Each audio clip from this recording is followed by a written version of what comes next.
I grew up in the country where light pollution was really low. Every night the sky was littered with stars, and from a young age I began to study the constellations with my grandfather. And my father taught me the differences between airplanes at night versus satellites and shooting stars.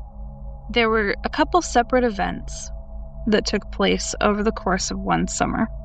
The first was a pulsating light the size of a star but much closer. It moved slowly from left to right, then back. It did this over the course of 3 days, or rather 3 nights. I watched it long enough, it almost began to feel like whatever I was watching knew I was watching. It was then on the 3rd day that once it moved to its position on the right, it moves faster diagonally down to the left, then shoots off diagonally up to the right. It was so fast, when it disappeared, it was as if nothing was there. And this feeling was left over you that you just felt like you had no idea how to process, like your eyes just had no idea what it just saw. Later on, in about the same airspace, another pulsating light traveled across the sky, about as fast as an airplane, only to shoot off at what seemed to be hyperspeed again, in a way where your eyes just had no time to process what it just saw. It was then, at the end of summer, and this was in 2004, that things ended up kind of crescendoing. I had a friend over and we were set up to stargaze. It was about the blue hour when the stars were just beginning to show in the sky and there was just a little bit of light left from the sun and the moon was out. And we were sitting where we had a big rock garden full of different kinds of rocks that were like agates and stuff, so it wasn't your normal gravel or stones. And so it made a very distinct sound when you walked on it, kind of like a ting instead of a scrape or a crunch. And we began to hear these sounds that sounded like footsteps. And we both ended up looking behind one another and saw nothing. And our fear grew to the point where the fight or flight mode kicked in, and we ran as fast as we could back into the house. And then we, ran straight into our room. And my room was on the very top floor. There was no way that anybody could get up to my room unless they had a ladder. And the yard was kind of at a slope, and so it wouldn't have been really safe to do so anyways. So, there we were, back in the house. We felt safe. We thought everything was fine. And we were sitting on the bed, and I was facing my door, and my friend was facing my window. And all of a sudden, my friend, she freaks out, and she throws herself on the bed. Her face is buried in the pillows. I can't get her to tell me what's wrong. And finally, when I was able to kind of have her sit up and tell me what was wrong, I saw that she was crying, which she really wasn't known to do. And so she finally told me what was wrong. And all she could say was that she saw what looked like elongated fingers waving at her from outside my window. My name's Tom. I live in the UK. I'm a senior consultant at a planning and development company in the Midlands. So I've had an interest in UFOs since I was about 16. As a bit of background, myself and my best friend at the time were sitting on the top of my parents' roof during the summer in the little village that I grew up in Surrey. We were just larking around, really. Perfect sunny summer's day, not a cloud in the sky. And my friend pointed up to something he had seen in the sky, and I had a look. And it was essentially the classic silver disc floating through the sky, probably about a mile away, but very large and just very, very strange looking. Instantly knew it was something that we had never seen before. We couldn't work out what it was, but it was moving very strangely. It was spinning, but moving very slowly through the sky. And it had this sort of wobble to it, which since that time, I've seen videos of silver discs. When they move slowly, they seem to sort of wobble. But yeah, so that got us interested, got me very interested, and I've been sort of researching it ever since. So yeah, that's how I got into it. But basically, the story I want to tell you is basically one from October 2016. I live in the Midlands now, but I grew up in that village I just told you about. And my parents and friends, a lot of my friends still lived there. So I was going back at the weekend, like I sometimes do, to visit friends and family. I'd been out round my brother and his wife's house, who live about 6 miles away from my parents' house. It's very countrified place. It's all sort of woodlands and little villages and hills. It's very beautiful. So yeah, I'd been watching a movie around their house till quite late. I think it was about 12:30, and I started sort of thinking about going home. So said my goodbyes, started driving back the way I normally drive back, down a country sort of road, which is very straight, which runs through the Surrey hills. The same thing I've done countless times, hundreds of times in the past. And as I was turning the corner to go onto this straight, heading towards the direction of my parents' house, at the end of the straight, to one side, there's a field, and on the right-hand side, and then on the left-hand side, there's another field, but with hills beyond that. Essentially, at the end of the straight, I saw this orange pulsing light, very large, and just sort of hanging there in the sky. It looked very odd instantly, and I was perplexed. So driving quite fast down this straight, as I started approaching this light, I realized it was just hanging 20 meters above the ground in the field to my right, and it was pulsing. It was like this sort of burnt orange light pulsing. Very, very strange, very strange. As I drove alongside it, I could see that the light was attached to something big and black. I couldn't see the outline of it. I just knew there was something very large and black just hanging there in the sky. The pulsing orange light was just sort of mesmerizing, and it made it very hard to see what was beyond there. But it was just very strange. So I started sort of getting a bit flustered, as you would, as my mind was racing, trying to think what it could be. Nothing was really adding up. As I drove past it, I slowed down, wound my windows down, and it made absolutely no noise whatsoever. But it was just sitting there in the sky, not far off the ground, with this pulsing orange light. So obviously this blew my mind. I drove alongside it. Like I said, I started driving past it. At that point, I was very aware that the thing had started moving. So it was kind of heading parallel with my car. So every time I looked right, it was there. I drove to the end of the straight quickly, as you can imagine, starting to sort of get a bit panicky, heart rate starting to race, because it felt like this thing had been triggered by my passing it. At this point, it was about 1:45 in the morning. No one around on the roads. So I drove to the end of the straight. I sped it. I know these roads like the back of my hand, so I was going very fast to try and shake this thing, because it was starting to worry me.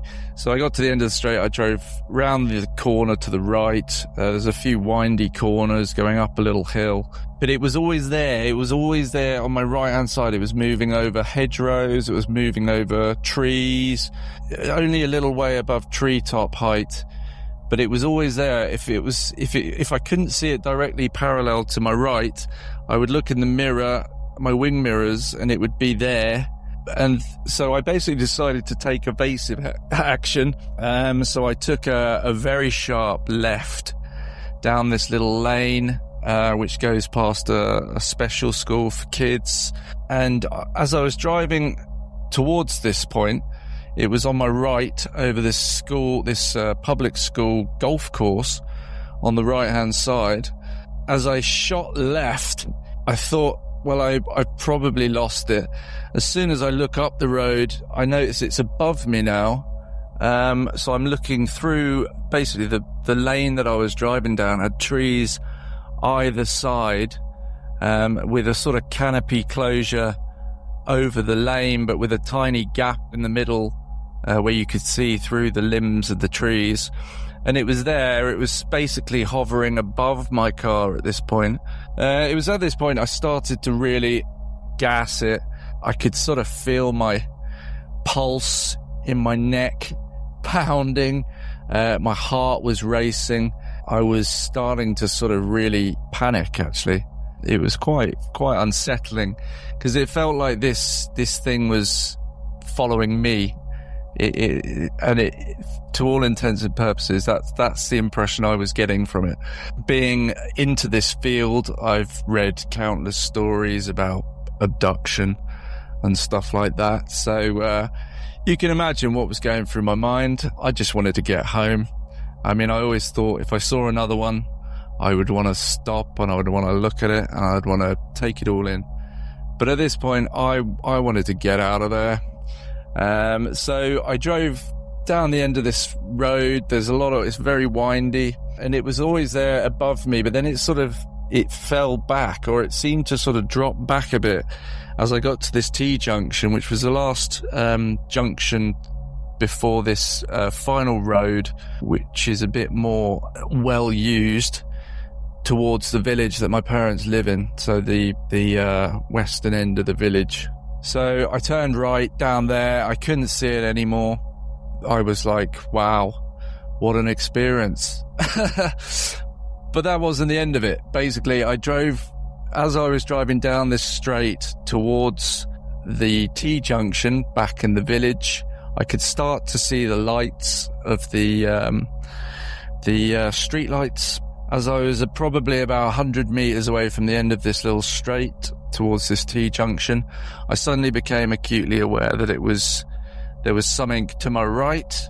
I looked right, and through the last few trees lining this side of the road, I could see the pulsing orange light again, and it was coming parallel with my car again over the housetops, because there's a few sporadically sort of located houses along that side of the road as I'm starting to sort of enter civilization again.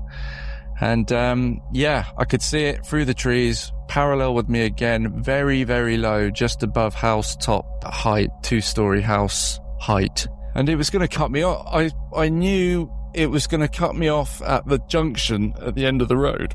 So all I could do was I sped up. I got to the T-junction. There's no one around. So I just stopped the car, turned it off, had my windows wound down, and I just waited for the thing to come over. And it did. It flew directly across from my right-hand shoulder, across and over the road, and hovered at a height of must have been about 30 meters above the trees on the opposite side of the road, where there's a block of flats, a low-rise block of flats. So it was in between these trees and these low-rise block of flats, and it was just sitting there. But the weird thing was, as my mind was sort of boggling at this thing as it flew over and making absolutely no noise whatsoever, pulsing orange light was still there, and it made it very hard to see what this thing that it was attached to was like. But what I remember of the shape was it wasn't a typical sort of silver disc. It had similar sort of characteristics, but it looked kind of like more like a closed seashell, if you kind of catch my drift. And on the side of the seashell that would be the sort of joint side, that side was facing me, so it tapers off behind that. It came across And on the side that was facing me, there was this, what I can only describe as a huge window, some sort of viewing gallery. I mean, it was probably about maybe 8 or 9 feet, 10 feet across. In this window, I was staring at it, and I could see figures. There was a figure, the silhouette of a figure, standing at the window, looking in my direction. I couldn't see whether it was human or what, but it had a head, 2 arms, and a body. That's all I can tell you about that. But I could see in the background there was stuff going on behind this figure. There were 2 separate figures which were doing things in the background. It looked what I would sort of have thought maybe they were doing things conducive with operating this craft. And yeah, as it came over, like I said, it hovered above these trees on the opposite side of the road. My jaw was on the floor. I was just looking at it, trying to sort of get my head around what it was I was seeing. Nothing really prepares you for that sort of encounter. So I decided to floor it, common sense. Now I would have got out and photographed the bloody thing. But yeah, it was just one of those situations. I felt in peril, essentially, and I just wanted to get back to my folks' house. So I turned right. I sped off down the road. I turned round to look at this thing one last time to see what it was doing. And the last thing I saw of it, it cruised off over the top of this block of flats, low-rise block of flats, and towards the field beyond it. I sped home. I couldn't get out of my car for probably 20 minutes because I was absolutely petrified. I couldn't sleep that night. When I eventually got into the house, I couldn't sleep. I was up all night. I was looking on the web to try and find someone to report it to. I actually found a UK-based investigation organisation called Beams, who I reported it to. They asked me to draw pictures and stuff like that, which I did. Yeah, kind of changed my life. The next day, I spoke to my parents. I sort of came down stairs, looking a bit worse for wear. Apparently, I was a sort of grey colour. My brother had just come round, who I'd been at his house the night the incident happened, and I basically explained to them what happened. And yeah, they believed me. They know I'm not one to sort of talk shit, essentially. So that was mad. Yeah, that was crazy. So that stayed with me for a long time. And since that time, I've seen this thing definitely another 2 times, but always at the same time, the same sort of time period. So it seems to be between 12:30 and 1:30 in the morning. So I don't know whether I was just on its rounds, so to speak, or in the path of its rounds that it's doing. But yeah, I've seen the same thing, not quite as close as that, but it's definitely the same thing, which I'd be more than happy to tell you about. But it's one of those areas. It's a bit of a hot spot, I believe. I'm certainly believing that, because I've seen these things a few times now. Plus I had the sighting when I was 16. One of my best friends, he got some good footage of these orbs which hang out under the thunderclouds just down the road from there. There's a lot of stuff going on in that area. But yeah, so that's the main story I'd have to tell. And it blew my mind, and has only sort of made me more interested in the subject. If I was to give my opinion as to what it was, whether it was ET or one of ours, I don't believe we've got that sort of stuff. I mean, it's not impossible, but I just don't buy it. To fly it so bold as brass and so blatantly it just doesn't make sense that it would be one of ours. Plus, our military is pretty poor nowadays. So, I don't know, I just don't think we'd have that sort of stuff going on. And the fact that it just made no noise, no obvious means of propulsion, very odd looking, and very dark colour, almost like it was kind of dark for a reason, you know, kind of blended in with the sky. But yeah, so that's it. So probably 20 years ago, I was living in my hometown, which is in a fairly rural area. It's the town is getting bigger, but the area is rural. And I had reconnected with my best friend from high school and was working with him.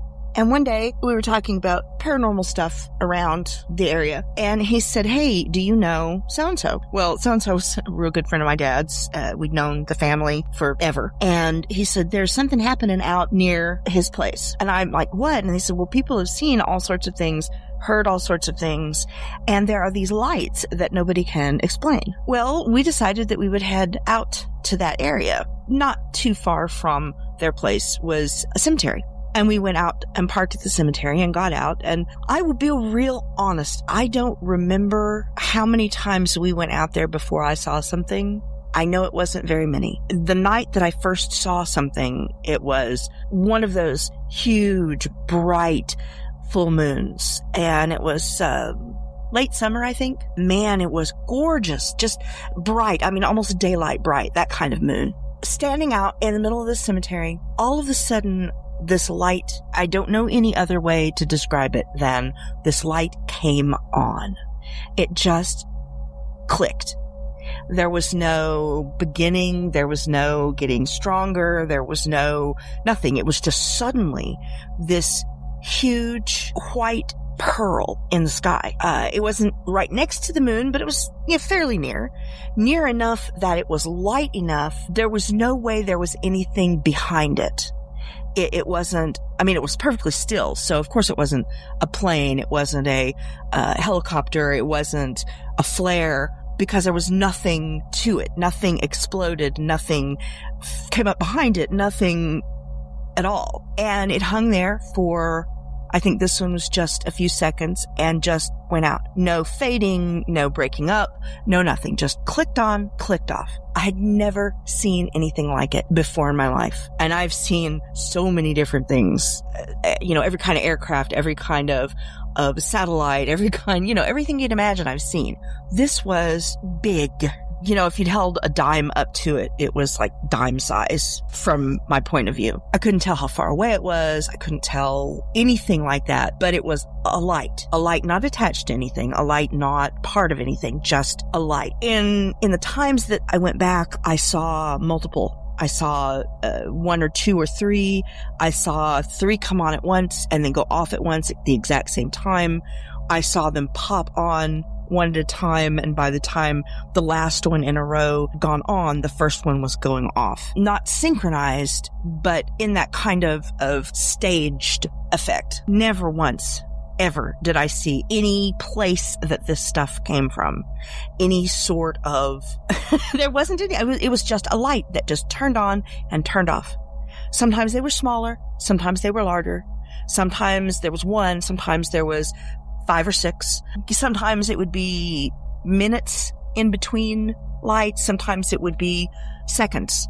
I've even seen it where lights would come on, go off, and then it was half an hour before more came on. So after having experienced this multiple times, I was at a conference and talked to someone who was giving a talk on phenomenon around the world. One of the phenomenon that was mentioned rang a bell. So I connected with this guy and realized that we were talking about the same thing. And after that, I was invited to actually go on the property where most of the activity had been.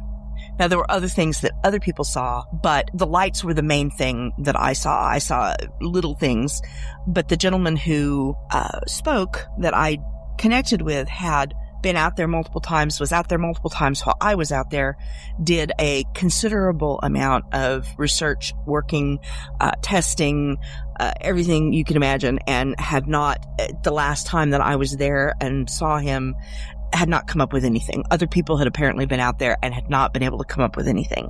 So definitely not something that's easy to make sense of or to figure out. It would go away for months. I think it's gone away for years at a time. And then it would come back, last for years and go away, last for months and go away. There was no predicting it. All times of year, all times of night, from early dark to, or early in the morning. I've had the privilege to see it. I can't even tell you how many times we were going out there every weekend for several years. I can't explain what this phenomenon meant to me or did to me. I would walk down into the field by myself and just look up and watch these lights. I felt something. I'm not saying these were aliens. Absolutely not at all. It didn't even seem like that, although people had experiences with craft and things of that nature in this whole area, not just this land. But this felt in my soul like an intelligence reaching out to me. It was profound. It was magical. It moved me to my very core then. And the thought of it can move me to my very core now. Just a bunch of lights in the sky, but they were amazing. Perfect, round pearls of light that would appear and disappear without a sound or a movement or a shadow or a mark. Amazingly perfect signs of something that we needed to pay attention to. I just wish that I had been there for the rest of the message and not just the first part. It's been 20 years. I hope I see it again someday, although I'm far, far away from there now. I hope that someday I get the answer. Me and my wife were both musicians. We were playing a gig that night out in the suburbs of Chicago. And we were driving to that gig. It was probably around 5, 6 in the afternoon. It was still daylight out. And if you ever lived it or have been to Chicago, you know that usually, no matter where you're driving, there's a lot of cars all around you. And we were driving along, I can't remember which highway it was. Maybe Highway 290. Is there 290 or 295? Or 294? I can't remember. Anyways, it was pretty much bumper to bumper traffic, except the traffic was flowing at about between 45, 55 miles an hour. And so it was a nice steady flow. And I'm driving the car this time, and my wife's in the passenger seat. And I look up in traffic, and I saw this black balloon descending out of the air. I had no idea where it came from. It was just, I just looked and it was just there. And it's descending towards traffic. And I kind of nudged my wife and said, "Hey, check out that balloon up there in front of us." I don't know why I felt the urge to tell her about it, but I just had this weird feeling about it. And she looked in the sky and goes, "Oh, that's just an airplane." And I go, no, not the airplane, because there was an airplane in the sky. I said the balloon out in front of us, because this balloon was descending towards traffic, and she saw it, and she was like, "Oh, well, that's weird." And we're watching it, and it's getting close to the cars at this point. And my wife was like getting a little concerned. She's like, "Oh no, it's going to go into traffic." And I said, that's not a big deal. It's just a balloon. The wind from the traffic is going to blow it back up in the air, and it's going to flip around and do its balloon stuff. Not a big deal. Don't worry about it. So, right when it's about to hit that point, when it's about to, flip back up in the air, I'd say we're, a good 3 to 4 cars back from this thing. And we're both watching it, waiting for it to go back up in the air, except that's not what it did.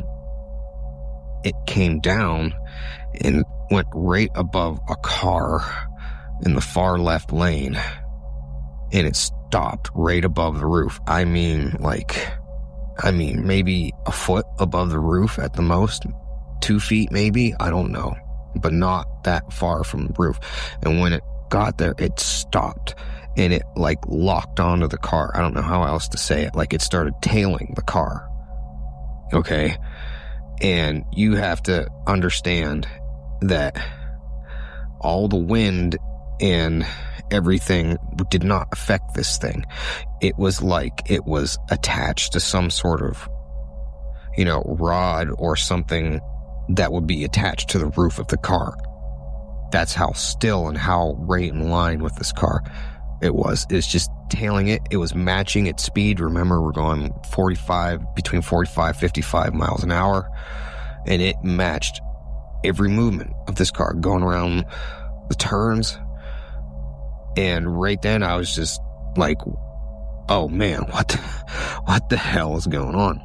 And then I watched it ascend back up in the air. But when it went back up in the air, it went straight up in the air, and it was still keeping pace with the cars underneath it. It was still going at the same speed and going straight in the air. I mean straight, no weeble wobbling or anything like that. And the wind didn't affect it. Okay? And it went to the right to the next car over. And then it descended again and started tailing the next car next to it. The same thing as it was doing the other car. Keeping pace with it. Not moving, not budging. It just stayed there.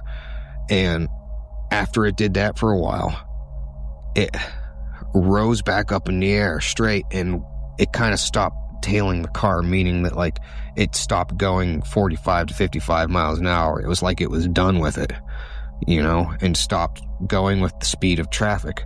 And at that point, when it was rising in the air, we drove right underneath it, like directly underneath it. And me and my wife both looked up in the air at it, and I saw it up close. This wasn't some light in the sky thing. This was in broad daylight, up close. It was not that high above our car when we drove underneath it. And it was a solid black ball. Round ball. It was solid. There's no wings, no exhaust, no propellers, nothing. No means of any propulsion on it. It was aerodynamically impossible. How does a solid round ball with none of those features even do anything, let alone do and maneuver in the way that it did without any kind of turbulence or air or anything affecting its movement? It was, I don't know, it was like outside of everything, I don't know how else to say it. Kind of like, like you hear about maybe it was warping the space-time or gravity around it or something like that. Maybe there's some sort of bubble it was in that everything else just, it didn't affect it. I don't know. But that's all I have to say. The only other thing I can think of is if it was maybe some sort of mesh material that was so woven so tightly that it appeared like it was solid, like it was a solid black. But even then, that still wouldn't be able to do what it did. It wouldn't that would indicate maybe there were propellers inside of it, but like if it was a mesh wiring or fabric or whatever that was so tight that it appears completely solid, and I mean solid black, just a solid object, that it would, there's no way it could do what it did. You know what I mean? There's no way. As we drove under it and we got past it, and I wish I could have just kept looking at it, but I had to drive. I couldn't wreck the car. And I was just sitting there thinking, I didn't see that. that didn't happen. I was like trying to like pretend like it didn't happen. And then I looked at my wife and she started screaming and going, what the hell was that? Wah! And just yelling at me. And that was when I was like, okay, I did see that. I'm not making that up. That just happened. And we went to the gig, and one of my other bandmates and good friend of ours was there, and we looked at him and we go, we think we just saw a UFO on our way here. And he just kind of looked at us and smiled and gave a little laugh, and that was it. We just didn't talk about it after that. And we went on overnight, played the gig, had a good time. And then afterwards, got on the internet, to try and, I just did a search for, circle drones or spherical drones. And I found a video of a thing that the Japanese government made, this sort of drone that they made where it was a circle, but it was a wire frame. Like, you could see the propellers in the different like little wings and things that help it move around inside. You could see the inner mechanics of it. It was not the same thing as I saw. It wasn't solid at all. It was wide and open. It was just like, if I remember correctly, it was just like two like circle rims. It was an open thing. It wasn't solid black. And like I said, I could see the propellers in it. And this thing moved very, very similar to what we saw. It was the closest representation that I could see to tell, kind of show someone like what we saw. But it wasn't that drone. There was a little bit, you could tell that this drone still like, it's like a helicopter or any other kind of propeller type of mechanism that has to obey the laws of physics, like there's little bobs and weaves in the way that it moves. It can't just go straight up and over and down. Like the thing that I saw moved, it was moving in straight lines, direct straight lines. There was no kind of, I don't know how I'll describe it. So that was the only anything that I could find remotely close to it. And like I said, it wasn't it. And a couple other things that happened is we reported it to the police. We called the police and they got mad at us. We tried to be completely honest with them, but they thought we were trying to pull a prank on them, and they scolded us a bit. And they said to us, "Sir, there are things that we do that protect you that you don't know about," and all this stuff. And I was kind of like, yeah, but not this. And, that went nowhere. I even made a report to MUFON, and I don't know what I was expecting really to get from them. They're pretty worthless. Because I wrote out a report for him, and I got an investigator guy, and I told the story just like I told you. Even like in the beginning, I said I thought it was a black balloon at first until it moved this way. Then obviously it wasn't a black balloon. And the only response I got back from the guy was, "Oh, it must have been a black balloon." So I pretty much wrote him back, and I don't think I was very nice. I tried to be nice, but I was like, "Listen, buddy, you're worthless, so just forget about it." Basically. I feel bad for kind of being rude, but I was just frustrated. And that's pretty much it.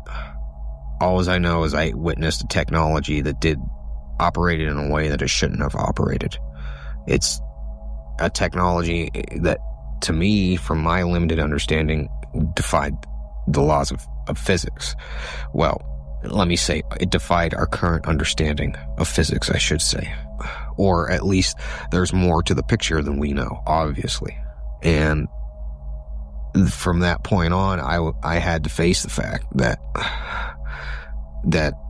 there's stuff out there that we don't know about, that we call UFOs, that they're in our sky.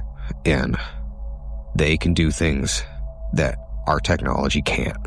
And I don't know, that's enough for me to You know, I don't know who's flying them. I don't know where it came from, but it's not hard to extrapolate from what I do know for a fact. Although it's not definitive that I will be correct on what I think it may or may not be, but I think I can safely say it's pretty exotic, whatever it is. And whoever is controlling it and made it, who is able to do those things, is also probably pretty exotic. So, you know, the world just became a really strange place. So, that's my experience with the black ball.